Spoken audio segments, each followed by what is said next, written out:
മനുഷ്യജീവിതത്തിൽ മനുഷ്യർ അനുഭവിക്കുന്ന എല്ലാ പ്രശ്നങ്ങളുടെയും പുറകിൽ വ്യക്തമായിരിക്കുന്ന ചില കാരണങ്ങളുണ്ട് എന്നുള്ളതാണ്. ചിലപ്പോൾ നമുക്കത് മനസ്സിലായേക്കാം, ഇല്ല ചിലപ്പോൾ നമുക്കത് മനസ്സിലാകാതെ നമ്മൾ ഇന്നും ആ പ്രതികൂലങ്ങളുടെയും പ്രതിസന്ധികളുടെയും കണ്ണുനീരിൻ്റെയും നാൾ വഴികളിലൂടെ ആയിരിക്കാം സഞ്ചരിക്കുന്നത്. നമ്മൾ അനുഭവിക്കുന്ന എല്ലാ കഷ്ടതകളുടെയും പുറകിൽ വ്യക്തമായിരിക്കുന്ന ഒരു കാരണമുണ്ടായിരിക്കുമെന്നുള്ളതാണ്. അത് പലതായിരിക്കാം. അതിൽ ഏറെക്കുറെ ഒരെണ്ണം, വലിയ സാധ്യതയുള്ള ഒന്ന്, സ്വയം പ്രഖ്യാപിത ശാപങ്ങളാണ്. ചിലപ്പോഴൊക്കെ നമ്മൾ അനുഭവിക്കുന്ന പ്രശ്നങ്ങളുടെ എല്ലാമല്ലെങ്കിലും കുറച്ചൊക്കെ തീർച്ചയായിട്ടും നമ്മുടെ വാക്കുകൾ നിമിത്തം വന്നുപോയ, നമ്മൾ തന്നെ ക്ഷണിച്ചു വരുത്തിയ ചിലതിൻ്റെ പരിണിത ഫലമായിട്ടാണ് നമ്മൾ ഇന്ന് കടന്നു പോകുന്ന ആ പ്രതിസന്ധി എന്ന് മനസ്സിലാക്കാൻ ഈ ദൈവവചനത്തിൻ്റെ കേൾവി നിങ്ങളെ സഹായിക്കും എന്ന് ഞാൻ വിശ്വസിക്കുകയാണ്. എങ്ങനെയാണ് മനുഷ്യർ വരുത്തിവെച്ച അവരുടെ സ്വയം പ്രഖ്യാപിത ശാപങ്ങളിൽ നിന്ന് അവർക്ക് പുറത്തു വരാനായിട്ട് കഴിയുന്നത്? ഈ സന്ദേശത്തിൻ്റെ ഒടുവിൽ വരെ കേൾക്കുവാൻ ഞാൻ നിങ്ങളോട് വളരെ വിനീതമായിട്ട് അഭ്യർത്ഥിക്കുന്നു. ടെൻഡർ ഹോളി സ്പിരിറ്റിൻ്റെ മറ്റൊരു മനോഹരമായ വീഡിയോയിലേക്ക് നിങ്ങൾക്കെല്ലാവർക്കും ഹൃദയപൂർവ്വം സ്വാഗതം.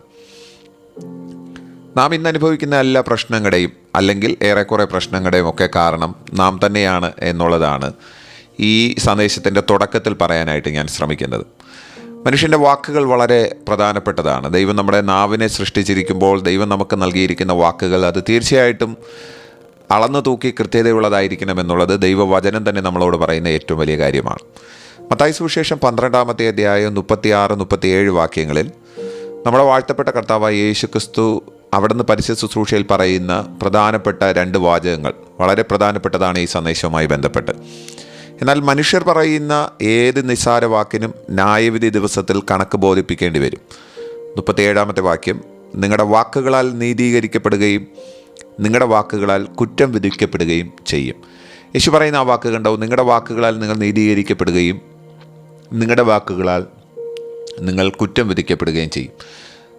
ഏറെക്കുറെ നമ്മുടെ ജീവിതത്തിൽ നമ്മൾ അനുഭവിക്കുന്ന ചില പ്രശ്നങ്ങൾ അത് തീർച്ചയായിട്ടും നമ്മുടെ വാക്കുകൾ നിമിത്തം നാം തന്നെ ക്ഷണിച്ചു വരുത്തിയ ചില മുറിവുകൾ, ചില വേദനകളാണ് എന്ന് ഈ വാചകത്തിൻ്റെ അടിസ്ഥാനത്തിൽ, യേശു പറയുന്ന ഈ വാക്കിൻ്റെ അടിസ്ഥാനത്തിൽ നിസ്സംശയം പറയാനായിട്ട് കഴിയും.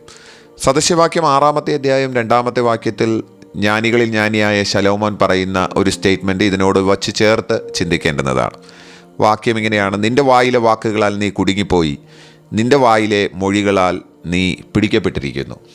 നോക്കൂ, നമ്മളിന്ന് അനുഭവിക്കുന്ന ചില പ്രശ്നങ്ങളുടെയൊക്കെ കാരണം നമ്മുടെ നാവായിരുന്നോ അല്ലെങ്കിൽ നമ്മുടെ വാക്കായിരുന്നോ എന്ന് ഈ ദൈവവചനത്തിൻ്റെ കേൾവിയാൽ ഒന്ന് പുനഃപരിശോധിക്കാൻ പരിശുദ്ധാത്മാവ് ഈ വചനങ്ങളാൽ നമ്മളെ ഒന്ന് സഹായിക്കട്ടെ. സ്വയം പ്രഖ്യാപിത ശാപങ്ങൾ, അതിന് 1-2 ഉദാഹരണങ്ങൾ വേദപുസ്തകത്തിൽ നിന്ന് ചൂണ്ടിക്കാണിച്ച് ഈ വേദഭാഗത്തെ ഒന്ന് സാധൂകരിക്കാൻ ഞാൻ താല്പര്യപ്പെടുകയാണ്. യാക്കോബിൻ്റെ അമ്മ റിബേക്ക എല്ലാവർക്കും അറിയാം. ഏശാവിന് കിട്ടേണ്ടുന്ന അനുഗ്രഹം ഇളയപുത്രനായിരിക്കുന്ന യാക്കോബിന് കിട്ടണമെന്ന് വളരെയധികം ശഠിക്കുകയും താല്പര്യപ്പെടുകയും അതിനു വേണ്ടിയിട്ടുള്ള ഉപായങ്ങൾ യാക്കോബിനെ കൊണ്ട് ചെയ്യിപ്പിക്കുകയും ചെയ്യുന്നത് റിബേക്കയാണ് എന്ന് നമുക്ക് വേദപുസ്തകത്തിൽ നിന്ന് കാണാനായിട്ട് കഴിയും.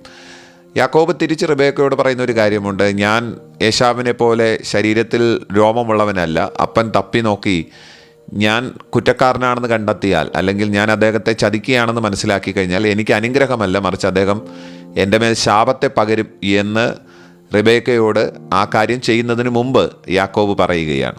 അന്നേരം റിബേക്ക പറഞ്ഞ ഒരു വാക്ക് ഇതുമായി ബന്ധപ്പെട്ട് പറയേണ്ടുന്ന ഏറ്റവും വലിയൊരു കാര്യമാണ്. അന്നേരം റിബേക്ക യാക്കോബിനോട് പറയുകയാണ്: നിൻ്റെ ശാപം അത് എൻ്റെ മേൽ വരട്ടെ, അഥവാ നിൻ്റെ അപ്പൻ നിന്നെ ശപിക്കുമെന്നുണ്ടെന്നുണ്ടെങ്കിൽ ആ ശാപം എനിക്ക് വരട്ടെ എന്ന് റിബേക്ക പറഞ്ഞ് ഉത്സാഹിപ്പിച്ചിട്ടാണ് യാക്കോബിനെ ഇസഹാക്കിൻ്റെ അടുക്കിലേക്ക് പറഞ്ഞയക്കുന്നത്. ഇത് നടക്കുന്നത് ഉൽപ്പത്തി പുസ്തകം 27-ാമത്തെ അധ്യായത്തിലാണ്. ഈ വാചകങ്ങൾ പറഞ്ഞ 27-ാമത്തെ അധ്യായം അവസാനിക്കുമ്പോഴത്തേക്കും യാക്കോബ് അപ്പൻ്റെ ഭവനം വിട്ട് മറ്റൊരിടത്തേക്ക് പോവുകയാണ്. ഏശാവ് 2 ഭാര്യമാരെ കൈക്കൊള്ളുകയും ഹിത്യ സ്ത്രീകളായിരുന്നു അവർ നിമിത്തം റിബേക്കയുടെ ജീവിതം വളരെ അസ്വസ്ഥതയുള്ളതായിരുന്നതായിട്ടും അവരുടെ ജീവൻ തന്നെ അപായപ്പെടുന്നത് പോലെയും അവർ തോന്നുന്നതായിട്ട് ഇസഹാക്കിനോട് പരാതി പറയുന്നത് ഒടുവിലത്തെ വാക്യത്തിൽ നമുക്ക് കാണാനായിട്ട് കഴിയുകയാണ്. നോക്കൂ, അവിടെ ആ സ്ത്രീ തുടക്കത്തിൽ പറഞ്ഞ ആ വാക്ക് അതേ അധ്യായത്തിൽ തന്നെ ഒരു ശാപം പോലെ അവരുടെ ജീവിതത്തിൽ പരിണമിക്കപ്പെടുന്നത് നമുക്ക് കാണാനായിട്ട് കഴിയുകയാണ്. സഹോദരങ്ങളെ, നമ്മുടെ ആരുടെയെങ്കിലും ജീവിതത്തിൽ നമ്മൾ അത്തരത്തിലുള്ള വാക്കുകൾ ഉപയോഗിച്ച് നമുക്ക് തന്നെ സ്വയം ശാപം വരുത്തിയിട്ടുണ്ടെന്നുണ്ടെങ്കിൽ ഈ ദൈവവചനത്താൽ ആ സംഭവിച്ചു പോയ പിഴവിനെ ഒന്ന് തിരുത്താൻ പരിശുദ്ധാത്മാവ് ഇന്ന് ഈ ദൈവവചനത്താൽ നിങ്ങളെ സഹായിക്കും എന്ന് ഞാൻ പ്രതീക്ഷിക്കുകയാണ്. സംഖ്യാപുസ്തകം 13-ാമത്തെ അധ്യായവും 14-ാമത്തെ അധ്യായവും വളരെ പ്രധാനപ്പെട്ടതാണ് ഈ വിഷയവുമായി ബന്ധപ്പെട്ട്. മോശ 12 ഗോത്രപിതാക്കന്മാരെ തിരഞ്ഞെടുത്ത് അവർക്ക് ലഭിക്കാൻ പോകുന്ന വാഗ്ദത്ത ദേശം ഉറ്റുനോക്കേണ്ടതിന് പറഞ്ഞയക്കുകയാണ്.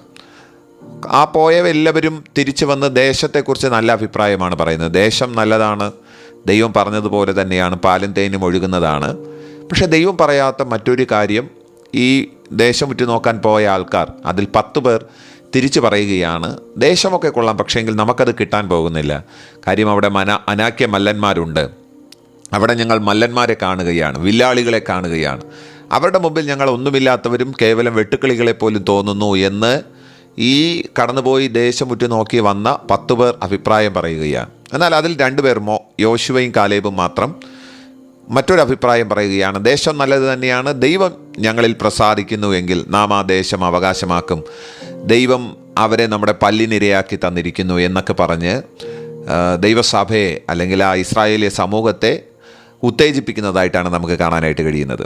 അതിൻ്റെ റിസൾട്ട് എന്താണെന്ന് നിങ്ങൾക്കറിയാം.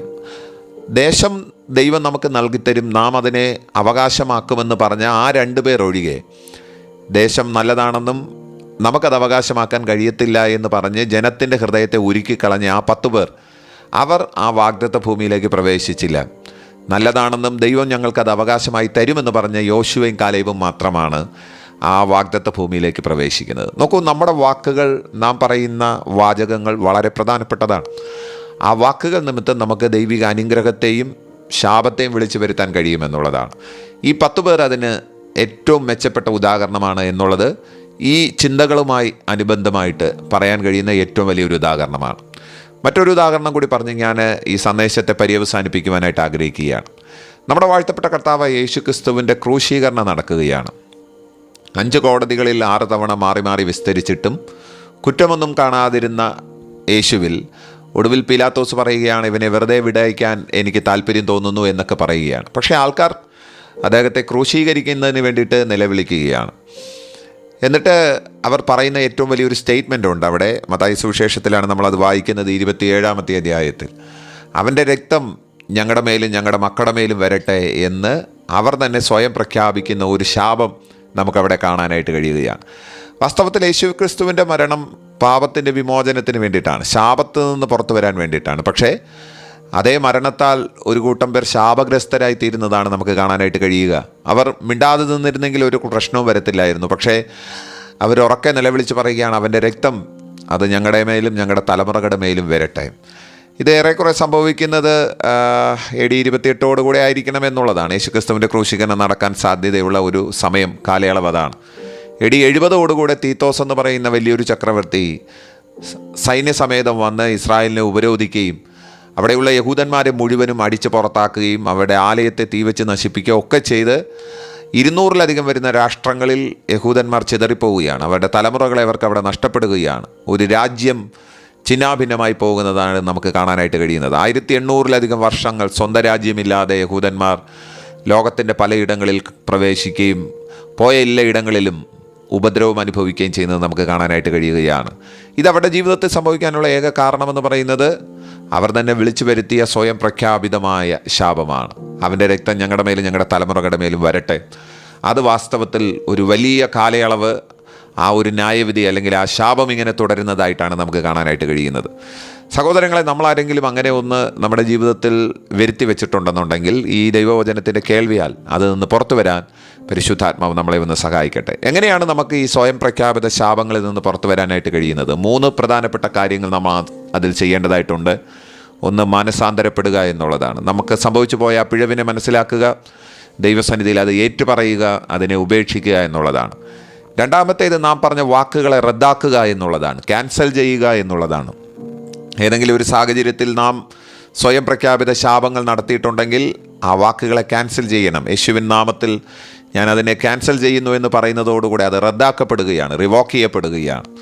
മൂന്നാമത്തേത്, റീപ്ലേസ് ചെയ്യുക എന്നുള്ളതാണ്. പുതിയ ചില വാക്കുകളാൽ, അനുഗ്രഹത്തിൻ്റെ ചില വാചകങ്ങളാൽ നാം അതിനെ റീപ്ലേസ് ചെയ്യുന്നതോടുകൂടെ ആ പഴയ ശാപങ്ങൾ റദ്ദാക്കപ്പെടുകയും ദൈവം നമുക്ക് നൽകാൻ പോകുന്ന ദൈവിക അനുഗ്രഹത്തെ നാം നമ്മുടെ വായ കൊണ്ട് ഏറ്റുപറയുന്നതിലൂടെ ദൈവിക അനുഗ്രഹത്തിലേക്ക് നമ്മൾ പ്രവേശിക്കുകയാണ്. അതിന് ഏറ്റവും മെച്ചപ്പെട്ട ഉദാഹരണമെന്ന് പറയുന്നത് പത്രോസാണ്. യേശുവിനെ 3 വട്ടം അവൻ തള്ളിപ്പറഞ്ഞു. മർക്കോസ് സുവിശേഷകൻ എഴുതിയിരിക്കുന്ന ഒരു വാചകം വളരെ രസകരമാണ്. ഇതുമായി ബന്ധപ്പെട്ട് അവൻ പ്രാകുവാനും ആണയിടാനും തുടങ്ങി എന്നുള്ളതാണ്. യേശു ക്രിസ്തുവിനെ തള്ളിപ്പറയുമ്പോഴത്തേക്കും മർക്കോസ് സുവിശേഷകൻ എഴുതുന്ന ഒരു സ്റ്റേറ്റ്മെൻറ്റ് പത്രോസിനെ കുറിച്ച് എഴുതുന്നതാണ്, അവൻ പ്രാകുവാനും ആണയിടുവാനും തുടങ്ങി. എന്നാൽ 3 വട്ടം തെബിരിയാസ് കടൽക്കരയിൽ വെച്ച് യേശു അവനോട് ചോദിക്കുകയാണ്, നീ എന്നെ സ്നേഹിക്കുന്നുവോ സ്നേഹിക്കുന്നുവോ സ്നേഹിക്കുന്നുവോ? 3 വട്ടം തള്ളിപ്പറഞ്ഞു. എന്നാൽ 3 വട്ടം അവൻ റീപ്ലേസ് ചെയ്യുകയാണ്. ഞാൻ തള്ളിപ്പറയുകയല്ല, ഞാൻ അങ്ങേ സ്നേഹിക്കുകയാണ്. ഈ 3 കാര്യങ്ങൾ നമ്മുടെ ജീവിതത്തിൽ സംഭവിക്കട്ടെ. മനസാന്തരപ്പെടുക, റിപ്പൻറ്റ് ചെയ്യുക, റിവോക്ക് ചെയ്യുക, റീപ്ലേസ് ചെയ്യുക. അങ്ങനെയാണെന്നുണ്ടെങ്കിൽ തീർച്ചയായിട്ടും നമ്മുടെ ജീവിതത്തിലെ സ്വയം പ്രഖ്യാപിത ശാപങ്ങളിൽ നിന്ന് നമുക്ക് പുറത്തു വരാനായിട്ട് കഴിയും. ദൈവം നമ്മളെ വിളിച്ചിരിക്കുന്നത് ശാപത്തിനല്ല, അനുഗ്രഹത്തിനാണ്.